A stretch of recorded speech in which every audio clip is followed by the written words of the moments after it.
lisinas y argininas, ¿sí? La función principal de las histonas es enrollar nuestro material genético. El ADN, enrollar. Vamos a hacer el ADN, chicos. El ADN es una estructura, una cinta, una fija así, de 2 metros. Yo necesito que estos 2 metros entren dentro del núcleo. Entonces, para eso, esas histonas van a trabajar, ¿sí? Entonces, para eso las histonas van a trabajar para que estos 2 metros del material genético entren adentro del núcleo. Es cuando yo agarro y tengo una maleta de 10 kilos y tengo mucha ropa que llevar. Yo voy a agarrar y voy a enrollar lo más posible esa ropa hasta que todo me pueda entrar en esa malija de 10 kilos. Y eso es lo que van a hacer las histonas. Nosotros vamos a tener una clasificación de las histonas donde vamos a tener la H1, la H2A, la H2B, la H3 y la H4. La H2A, la H2B, la H3 y la H4 son conocidas como las histonas nucleosómicas. Ellas van a formar un octámero de histonas en el cual nuestro ADN se va a enrollar, ¿sí? Entonces, yo voy a tener que van a venir y van a unirse 2 de H2A, van a unirse 2 de H2B, 2 de H3 y 2 de H4, ¿sí? Esto va a ser como unas piezas del Lego que se van a empezar a juntar entre sí para formar una estructura que se conoce como octámero de histonas, ¿sí? Supongamos que este es un octámero. Vení, Gabrielita.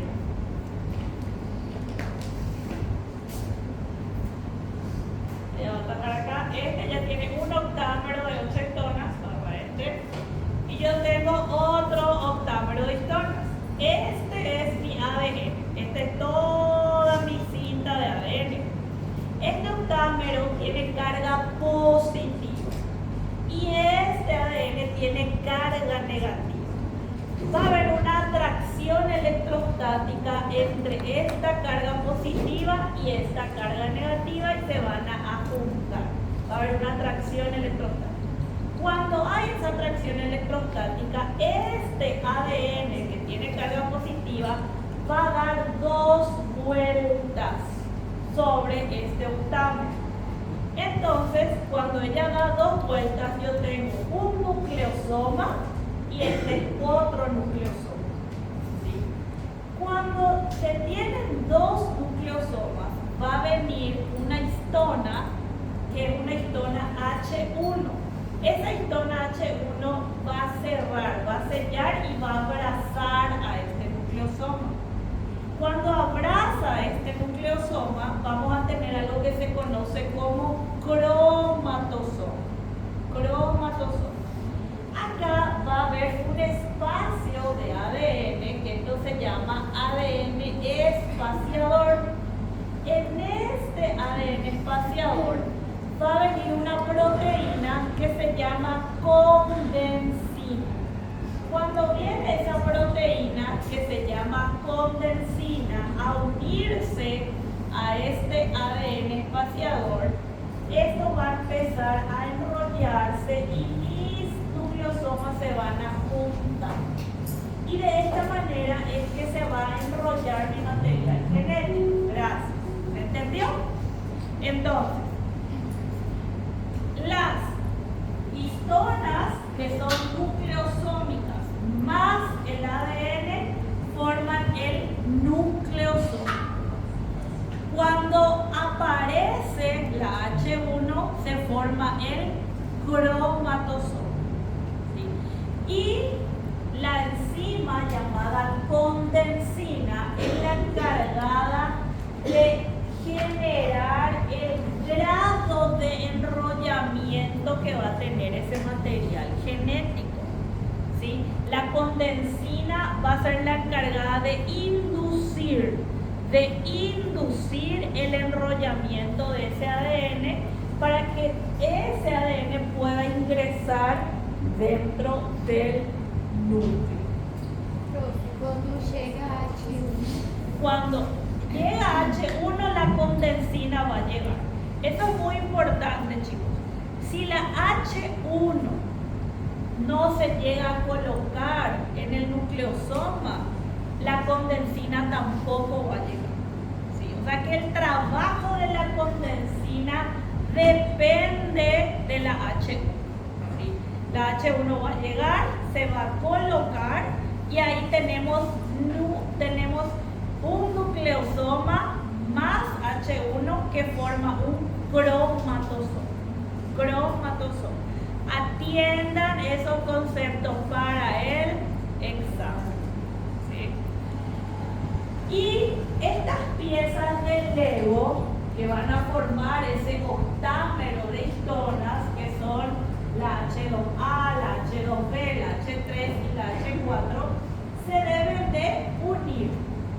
Y para que se dé la unión de estas histonas nucleosómicas, van a participar unas proteínas accesorias. La proteína encargada de unir 2H3 con 2H4 se llama PROTN1. Y la encargada de unir 2H2A con 2H2B se llama nucleoplasmina. ¿Sí? Estas dos entonces son conocidas como proteínas accesorias para poder generar una estructura llamada nucleosoma. ¿Sí? Entonces, las proteínas encargadas de unir las piezas del Lego de las histonas son la PROTN1 y la nucleoplasmina. Luego que se da esa unión, esos nucleosomas, se une la H1, nosotros hablamos de que va a aparecer esa condensina. ¿Sí? La condensina entonces va a inducir ese grado de enrollamiento, y cuando ella empieza a hacer este enrollamiento que va a hacer la condensina, esta estructura que va haciendo la condensina se llama solenoide. ¿Sí? Esta estructura que hace la condensina se llama solenoide. Y este solenoide sería la estructura básica de nuestra cromatina. Y esa cromatina es la que va a generar a nuestros cromosomas. ¿Sí? Entonces, chicos, el ADN está formado por el ADN cuando se asocia a proteínas histónicas y no histónicas, es que genera a la cromatina. Y esa cromatina que se va enrollando cada vez más es la que nos va a generar a los cromosomas. Nosotros podemos tener dos tipos de cromatina. Vamos a tener a la heterocromatina y vamos a tener a la eucromatina. Ambos tipos de cromatina van a tener ciertas variaciones de acuerdo al proceso de división celular en el que se encuentran nuestras células. Nosotros hablamos de un periodo que es conocido como interfase. En la interfase es el periodo de preparación para la mitosis, ¿sí? Donde la interfase se divide en fase G1, en fase S y en fase G2. ¿Sí? Estas son esas tres fases de la interfaz. Y en la fase G1, mi célula tiene que ser muy activa. ¿Sí? Los genes, el material genético, el ADN, tiene que estar activo transcripcionalmente. ¿Por qué? Porque gracias a que él está activo transcripcionalmente, él va a poder generar proteínas. Y en la fase G1 se da la mayor producción de proteínas.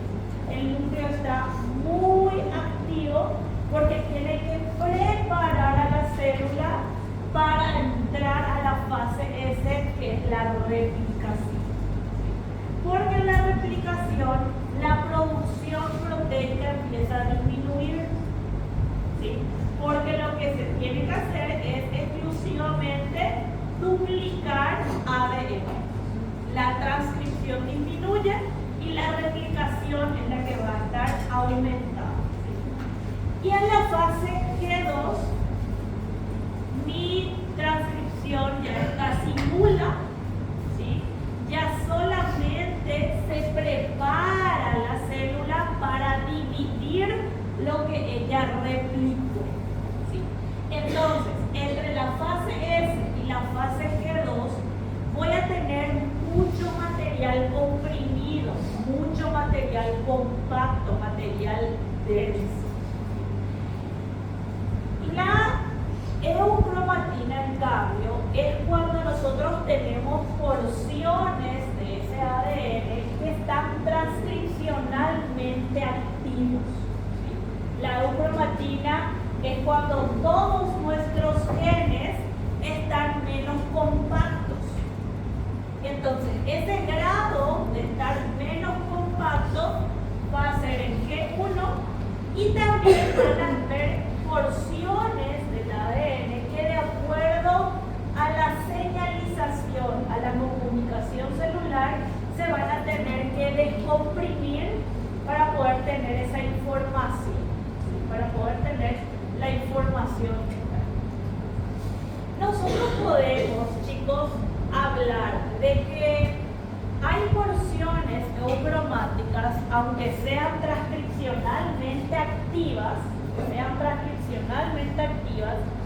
que nunca se van a transcribir, que nunca se van a expresar.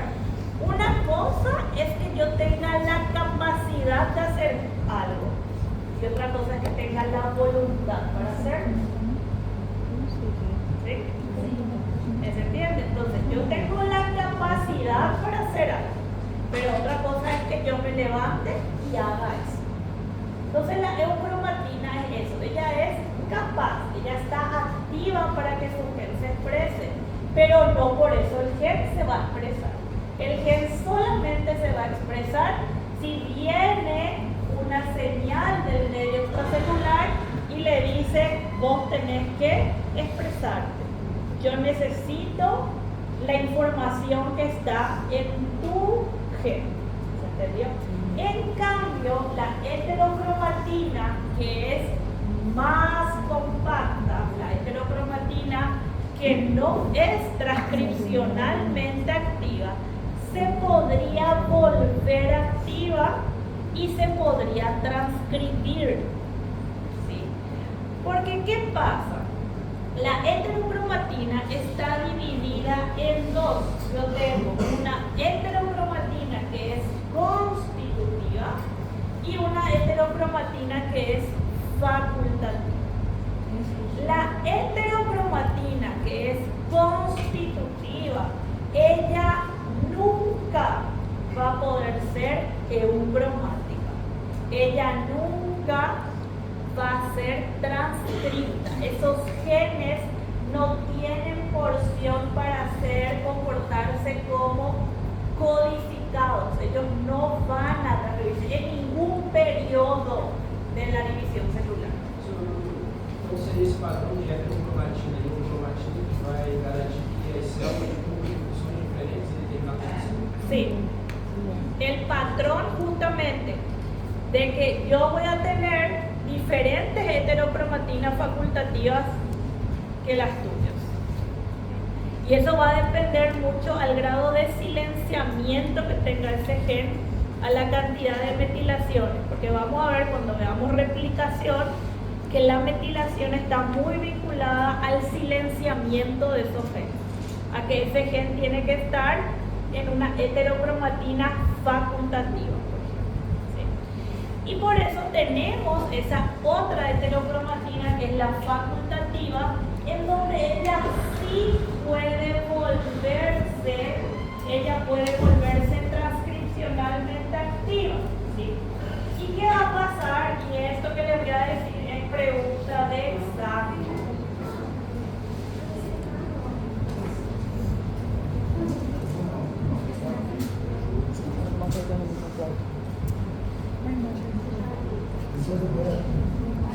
¿Qué va a pasar, chicos? Nosotros vamos a tener,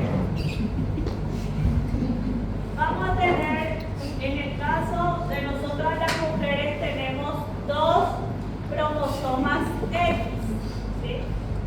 Tenemos 2 cromosomas. Para evitar que los 2 cromosomas X de nosotras las mujeres se expresen, porque nosotros por uno que funcione ya estamos bien. Lo que se va a hacer es que va a aparecer un ARN que se llama ARN-X. Este ARN-X, que es un ARN pequeño, va a venir y se va a colocar debajo del centrómero. Y en cuando viene y se coloca, va a hacer que este cromosoma se compacte, sea muy comprimido, sea muy denso. Y este material denso, que es formado por el ARN-X, se conoce como cuerpo de Barr. Y este cuerpo de Barr solamente se observa en el sexo femenino. Los hombres carecen de cuerpo de Barr.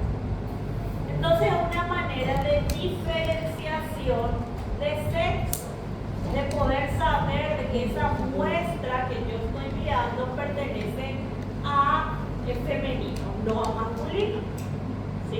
Entonces, el cuerpo de Barr es una heterocromatina facultativa, porque ella está compacta, porque está silenciada por el ARN-X, ¿sí? Pero puede darse el caso de que este ARN se salga y se active ese cromosoma, y ese cromosoma se vuelva transcripcionalmente activo. ¿Sí? Entonces, el cuerpo de Barr es un ejemplo de una heterocromatina facultativa. Y es la manera en la que se hace, por ejemplo, cuando se hace un cariotipo y no se sabe a quién pertenece esa sangre, si a una mujer o un hombre, si es muy utilizado en criminalística. Entonces, cuando se trae la muestra, se ve y se busca el cuerpo de Barr. Si hay cuerpo de Barr, claramente es femenino, ¿sí? Y también sirve mucho y es muy utilizado en citogenética también para cuando hay abortos recurrentes. Cuando hay abortos recurrentes y se hace un cariotipo del feto, de ese embrión que no está siendo viable, se logra determinar de esa manera si la pérdida que tuvo esa mujer se está tratando de femenino o de masculino. Y de esa manera, Onde é que... Ô, prof, onde é que encontra? Esse corpo no, pero es para datos estadísticos, para información. Ali no meio do cromossomo X. Sí. E nisso na mulher tem o homem Sí, cuando só, es de sangre, sí. que é o corpo de Barr. Bueno, entonces, ahí tenemos lo que les decía que se puede hacer, ese cariotipo. El cariotipo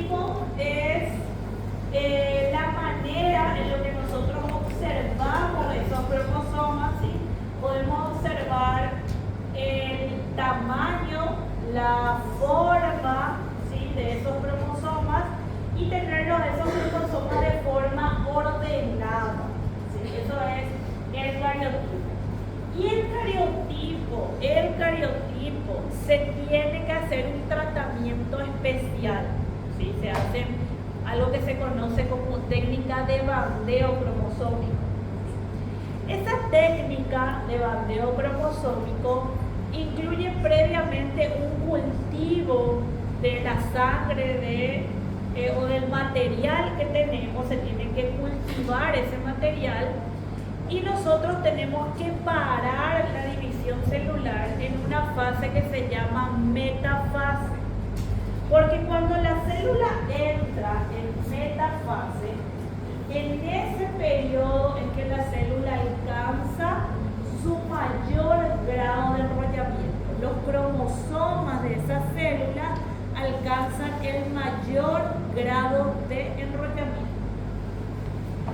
Y es en ese momento en el que es observable a los cromosomas. En ese momento uno puede observar para saber el número de cromosomas, para tener la forma del cromosoma, para tener el tamaño del cromosoma y para tener la posición del centrómero y poder armar el cariotipo. Entonces esas técnicas de bandeo cromosómico van a proporcionarnos varios detalles y varias información de los cromosomas. Se hace, como les digo, un sistema de tratamiento donde se va a parar la división en la metafase de punta de extracto y se va a dar una tinción de esos cromosomas. Esa tinción que se le va a dar va a permitir la identificación del cromosoma y claramente también nos va a permitir saber anomalías cromosómicas, ¿sí? Poder distinguir, poder determinar si hay algún síndrome vinculado a una cromosopatía, ¿sí? Y podemos también, chicos, a tener técnicas que no implican una técnica de bandeo, sino una técnica que se conoce como FISH, que es una hibridación in situ, donde esa técnica de FISH lo que permite es colorear a los cromosomas en que estos sean identificados por colores característicos con mayor o menor fluorescencia. Y estas son las 4 técnicas de bandeo. Tenemos el bandeo G, donde se hace una tinción con Kienzer-Wright, y esa técnica lo que permite es poder diferenciar regiones que tienen alta cantidad de adenina y timina de regiones que tienen citosina y guanina. Las zonas que tienen adenina y timina en mayor proporción se van a ver bien oscuras y las de citosina y guanina se van a ver bastante claras, mucho más claras. Entonces eso va a permitir diferenciar. Y hay un libro que se estableció cuando se hizo los cromosomas de diferentes especies, donde ese libro nos permite ver algo que se llama ideograma. El ideograma es la manera ideal en la que tenían que estar esos cromosomas. Entonces, gracias a ese ideograma, uno haciendo el bandeo G puede mirar cuáles fueron las líneas, las bandas que yo obtuve con lo que tendría que ser lo ideal para ayudar a determinar cuál cromosoma es el que estamos viendo. Y luego tenemos al bandeo, que es de fluorescencia, que utiliza una quinacrina, ¿sí? Y ese bandeo lo que permite es poner fluorocromos.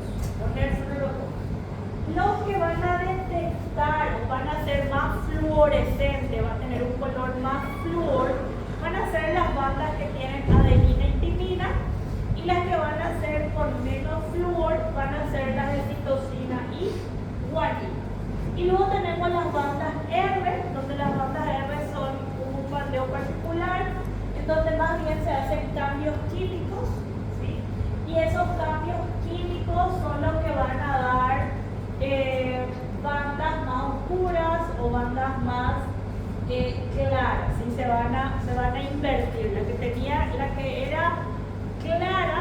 que era la citosina y guanina, ahora va a comportarse como oscuro. ¿Sí? Esas variaciones van a ver.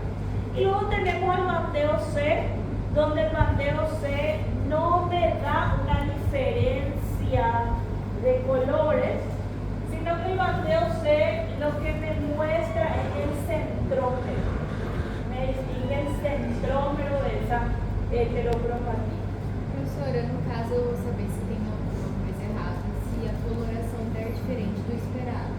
Sí, sí, es por eso vos tenés el ideograma, donde el ideograma te aparece, por ejemplo, si yo hago bandeo G, hay un ideograma para ese tipo de bandeo y me aparece así el color que tiene que ser más oscuro. Y si en el que yo hice, ese color la zona que tenía que ser más oscura no se observa, es porque hay alguna anomalía cromosómica. Es porque Aí eu vou saber de caso se a anomalia cromosômica está na banda varina sí. Entonces, vos vas a analizar el locus, vos vas a analizar cuál es la posición de ese espacio y gracias a ese locus, por eso es importante saber la localización, y gracias a ese locus vos vas a saber qué genes tenían que estar en ese lugar, en ese locus. Porque cuando uno hace cariotipo, por ejemplo, yo les dije que nosotros vamos a tener cromosomas homólogos. Entonces yo tengo acá, supongamos, el bicentrómero. El centrómero es como el punto cero, ¿sí? Donde acá yo tengo mi brazo corto y acá tengo mi brazo largo, ¿sí? Todo lo que está para abajo, acá está el cero, yo voy a tener, por ejemplo, una región 1, una región 2, 3, 4, 5. Y por acá también yo voy a tener una región 1, 2, 3, 4, 5. Supongamos que este sea el cromosoma 6.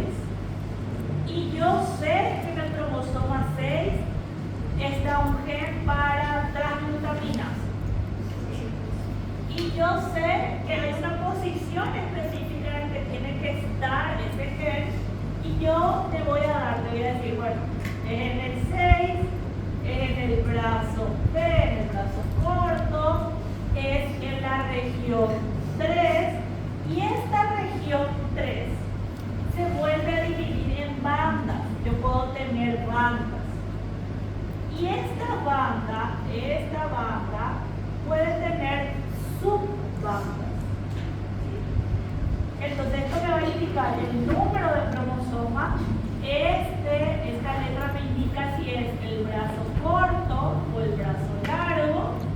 El siguiente número después del brazo largo o corto me indica la región de ese cromosoma, la región de ese locus. Luego yo voy a tener otro número que me va a indicar la banda y luego se coloca un punto donde yo puedo saber exactamente también la subbanda. Entonces hay programas informáticos donde yo puedo poner así mismo. Yo puedo poner 6B32.1. Yo puedo poner y este programa me va a decir qué gen tiene que estar ahí localizado. Entonces cuando yo veo mi cariotipo y yo veo que ahí no está afectado, yo puedo decir está faltando tal gen. Hubo un cambio en ese lugar, ¿sí? Chicos, nunca es un pecado en genética leer esto como 6B32.1. Eso no existe en la región 31. Es 6B32.1.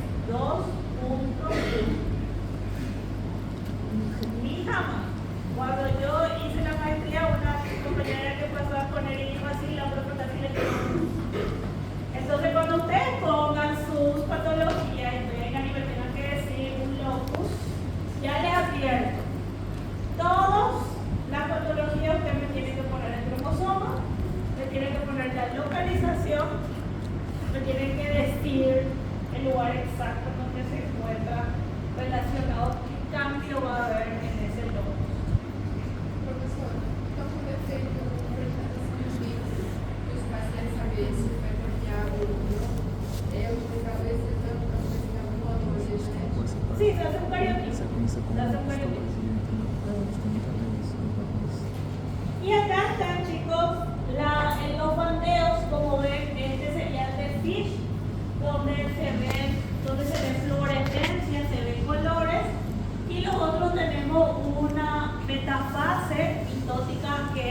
bandear, que es de un varón, y la otra dice que es bandeada, pero sinceramente yo no veo el bandeo, recién acá yo puedo ver el bandeo. ¿Sí? Ahí ven que acá está el cariotipo y este sería lo ideal, el ideograma. Entonces uno tiene el ideograma y está mirando en el microscopio y va comparando.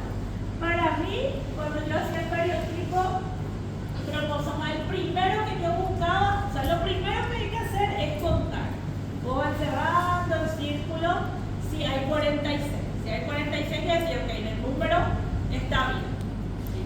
Después empezás a buscar los homólogos, hacerle pareja.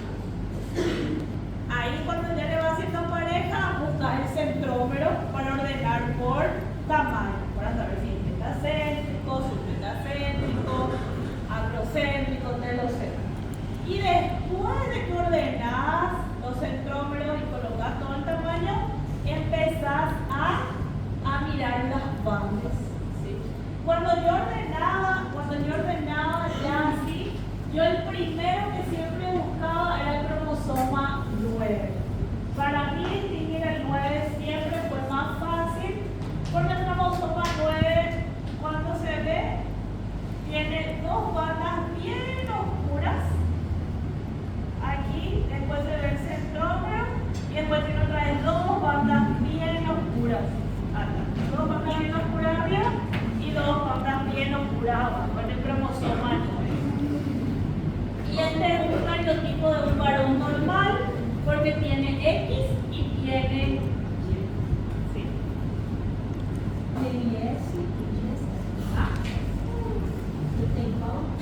Tiene X y Y. Ok, ahora empezamos con genes. Bueno, chicos, cuando nosotros hablamos de genes, cuando hablamos de genes vamos a hablar de esa unidad básica de la herencia. A través de los genes es que se da la transmisión de la herencia y nosotros podemos tener o conocer o tratar de analizar un poco cómo se podrían expresar o qué caracteres se podrían observar en esa persona, cuáles podrían ser esos fenotipos. Entonces los genes son esa unidad básica de la herencia.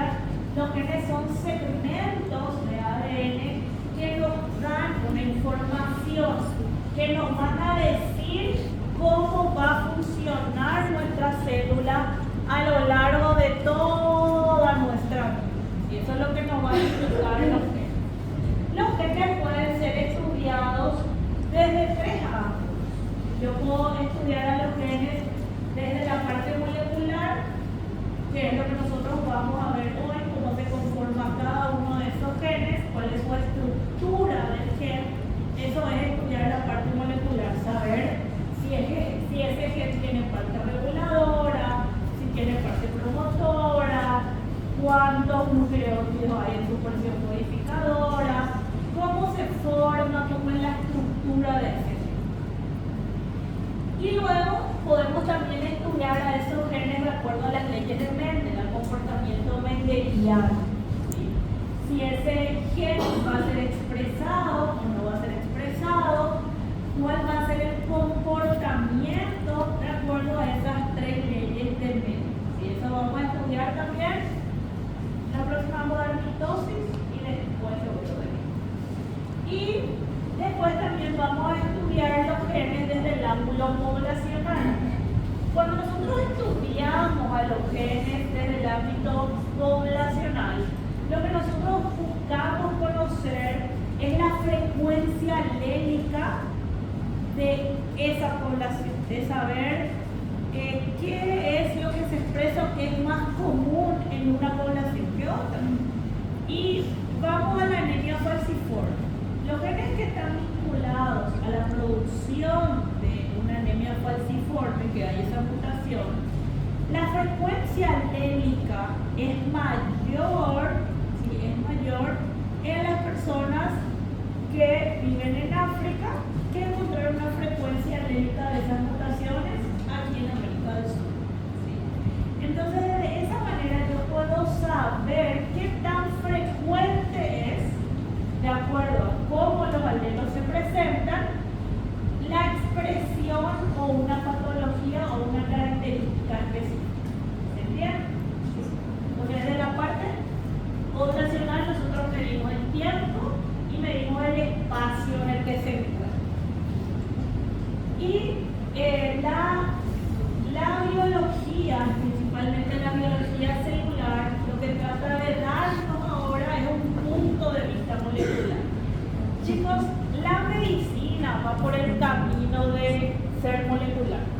ideal sería llegar a una medicina molecular donde yo analice primero todo lo que conforma los genes de Leticia, cómo se expresan los genes de ella, para que yo le pueda medicar de la mejor manera. Todos los medicamentos que ustedes ven en el mercado están en el mercado porque hay una frecuencia alélica que responde más a ese medicamento a nivel mundial. Pero eso no significa, por eso a veces yo me voy a Europa y yo no voy a encontrar el mismo medicamento que hay acá, porque ellos tienen otro tipo de frecuencia alélica, responden de otra manera. Por eso ahora es tan importante la farmacogenómica, el analizar el genoma de esa persona para saber cómo esa persona va a responder a un medicamento. Y eso fue lo que se hizo mucho en pandemia, ¿sí? Con la famosa pastilla, la ivermectina, ¿sí? Para ver, porque a algunos decían que les funcionaba y a otros no. Entonces hubo varios estudios para poder ver cuál era la frecuencia alélica, en qué poblaciones más funcionaba y en qué otras no. Y luego se fueron haciendo más investigaciones al respecto. Y la verdad que con la pandemia dejó cosas más, o sea, uno puede hacer los pros y los contras, ¿verdad? Y uno, yo creo que de los pros fue la farmacogenómica, de que se empezó a investigar mucho más la parte genómica de la persona para poder medicar. En los genes, nosotros tenemos en promedio en los seres humanos unos 20.000 genes, de 20.000 a 25.000 genes. Los genes lo que van a buscar es poder realizar ese dogma central de la biología molecular, de pasar de un ADN a un ARN y del ARN obtener las proteínas y dar así una continuidad. ¿Y cómo se dan esa continuidad o cómo se presentan esos genes? Nosotros de un gen podemos tener dos copias, que es lo que yo les decía. Por ejemplo, chicos, yo tengo acá un cromosoma 2 y acá tengo el homólogo, que es otro cromosoma. Si yo les digo, bueno, en el cromosoma 2, en la posición B, o sea, en el brazo corto, en la región 4, en la banda 3 y en la subbanda 2 está el gen que codifica para GPCR, para un receptor acoplado a proteína. Yo me tengo que ir y buscar, distinguir primero entonces mi centrómero, está acá, y buscar esa posición. Cuando yo me voy y encuentro y localizo ese lugar, supongamos es acá, este locus, y acá está el gen para un receptor acoplado a proteína. Acá yo tengo el gen para GPCR. En este cromosoma, que es el homólogo, en el mismo locus, en el mismo lugar, yo también debo de encontrar el gen para GPCR. Entonces yo tengo dos alelos para el mismo gen. Tengo un alelo que es materno y tengo un alelo que es paterno. Entonces se dice un alelo del gen y otro alelo del gen. Por eso nosotros podemos tener que un alelo de este gen se comporte como dominante y el otro alelo se podría comportar como recesivo, o los dos ser recesivos para poder expresar una característica. Chicos, si por algún motivo esos alelos del gen yo los encuentro en otro lugar, si yo digo, ok, en esta posición tiene que estar en este locus, a eso se llama locus, se llama la localización. Locus sería la localización. Esto entonces es un locus. Entonces la localización es como el Google Maps del cromosoma. Usted pone en Google Maps, como le aparece un montón de números, una región así donde vos tenés que ir. Entonces ese es el Google Maps de mi cromosoma.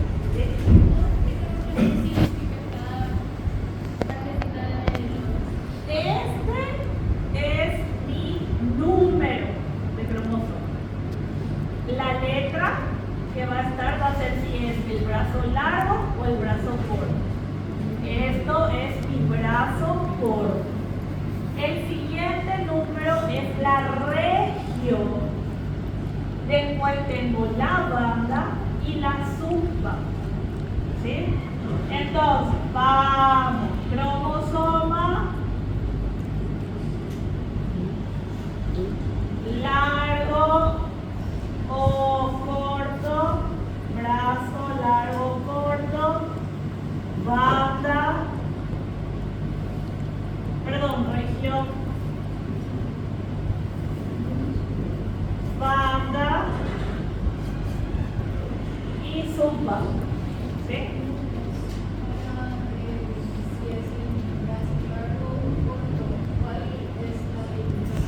Si es brazo corto es P. Si es brazo largo es U. ¿Sí? P y U. Ok. Corto es P. Corto es pequeño. Sí. Pequeño, muy bien. ¿Ya? Ok, chicos. Entonces, ¿qué va a pasar si yo le doy esta localización y yo le digo, ok, en este locus tiene que estar el gen para GPCR? Y vienen y miran un cromosoma, el 2, y está check, está ok. Pero yo vengo en el otro y no encuentro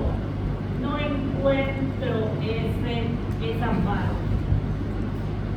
Por algún motivo, supongamos, hubo una inversión y no está acá. Se observa, por ejemplo, qué pasó acá. Si eso se cambió y lo que tenía que estar acá pasa acá, va a haber un error en la segregación. Va a haber un error en la segregación.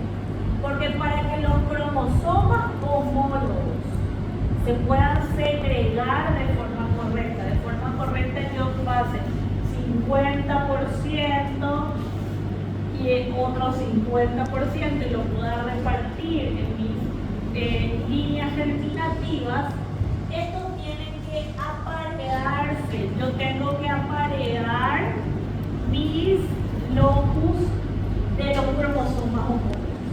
Y no va a poder ocurrir este apareamiento. Entonces va a haber un error, va a haber un mal emparejamiento. ¿Sí? Isso vai implicar também no gene que deveria estar no lugar que o outro está ocupando. Que otros no ocupan.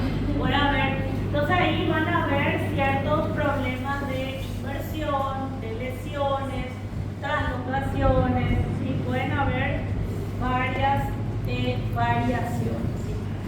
Chicos, hay mutaciones que cuando las mutaciones son acumuladas, yo tengo una acumulación de varias mutaciones, pueden darme una finalidad evolutiva, donde esa finalidad evolutiva sea que nuestra especie tenga una mayor capacidad y por ende poder adaptarse mejor al ambiente en donde se puede encontrar. ¿Sí? Entonces, el gen es el fragmento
sus pros y sus contras. ¿Sí? Se vendió primero como un proyecto en el que iba a solucionar los problemas, pero la verdad nos dimos cuenta que teníamos más problemas. Nos dio más interrogantes que respuestas. Entonces tenemos que seguir analizando los genes. Ese proyecto del genoma humano está libre. Ustedes, si quieren, pueden entrar en la página de la Universidad de California en Santa Cruz, ponen Universidad UCSF y le va a aparecer un programa que se llama Genome Browser. Y ese programa, ustedes pueden agarrar y colocar un gen específico que quieran buscar y les va a aparecer el cromosoma, le va a aparecer la posición en la que se encuentra, los nucleótidos que yo puedo encontrar, las proteínas que va a traducir, hasta yo puedo encontrar, cuando estaba en la biología molecular yo utilizaba bastante ese programa para poder saber mis primers, cómo tenían que ser mis cebadores para que se pueda replicar ese material genético. Hasta me dice la temperatura ideal en la que tiene que separarse la cadena de ADN de ese gen para que yo pueda hacer el proceso de replicación en el laboratorio. Es un programa muy importante. Ok, entonces chicos, todas nuestras células, todas las células del cuerpo de ustedes tienen la misma información genética.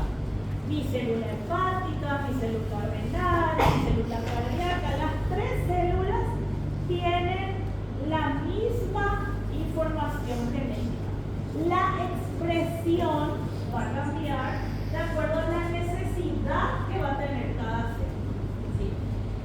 Yo voy a tener, por ejemplo, en mi célula hepática, voy a tener el gen A, gen B, gen C. En mi célula renal también gen A, gen B, gen C. Y en mi célula cardíaca también el gen A, el gen B y el gen C. Pero en mi parte, en mi célula hepática, en ese tejido hepático, solamente se va a transcribir el A y el C. El B no se va a expresar, no va a hacer falta. En la renal solamente se va a expresar el gen B, el A y el C no va a hacer falta. Y en la célula cardíaca solamente se puede expresar el A y el B y prescindir del C. Entonces eso va a depender de acuerdo a la señalización que hay del medio extracelular, a la necesidad que tenga esta célula para expresar el gen. Por eso nosotros hablamos de que todas nuestras células tienen el mismo genoma. Todas. Chicos, hay casos extraordinarios, porque la genética menos y la biología luego no es 2 más 2 es 4, cuando hacemos 60S con 40S da 80.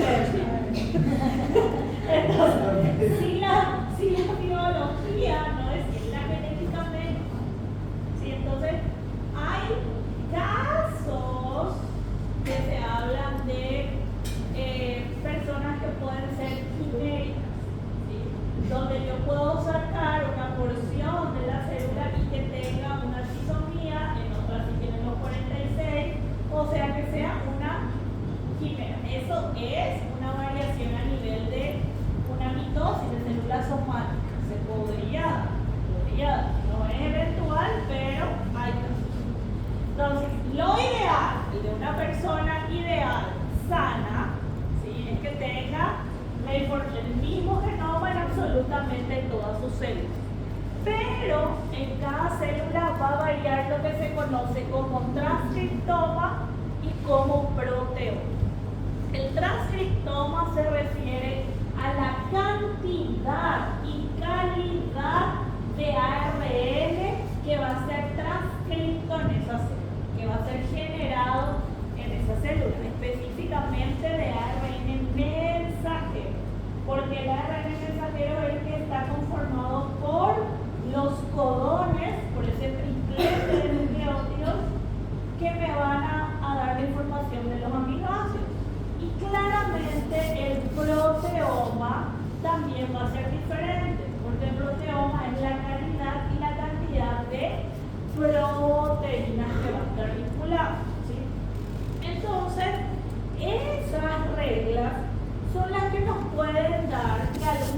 genes van a hacer expresarse y otros no, el comportamiento.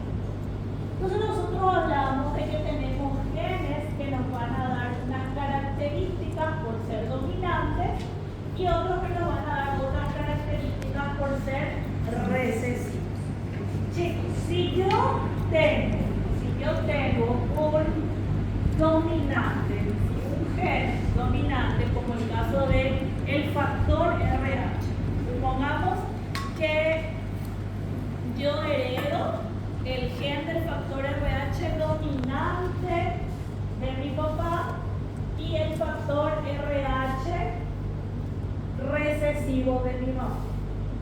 Si yo expresé un dominante, si yo heredé un dominante, ese es el que voy a expresar, ese es el factor RH. El factor RH positivo es dominante.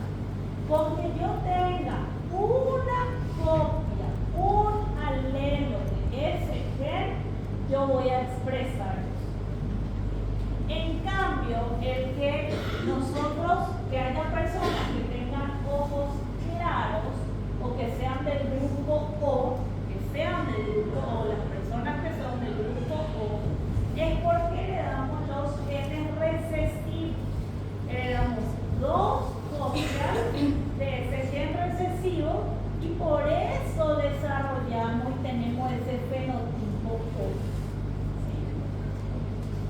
¿Qué pasa con las patologías? Hay enfermedades hereditarias genéticas que son autosómicas dominantes y que son autosómicas recesivas.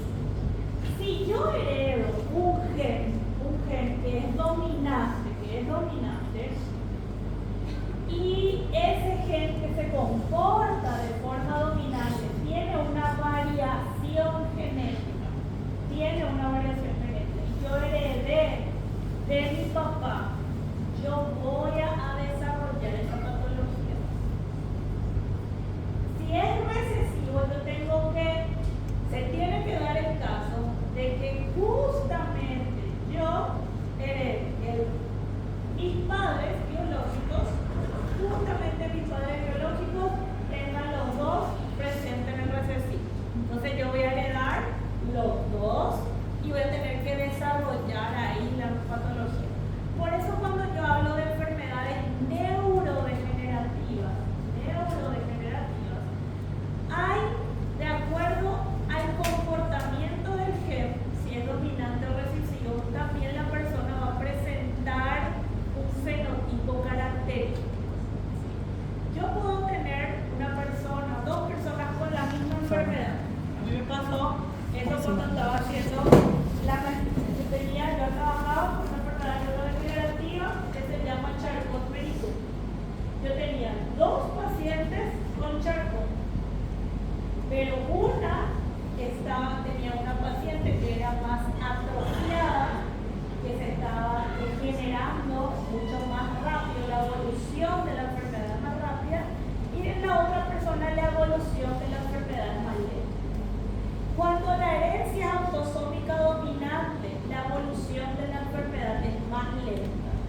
bien, o sea, si los dos, si ellos son portadores, o solo tener 25% de desarrollo.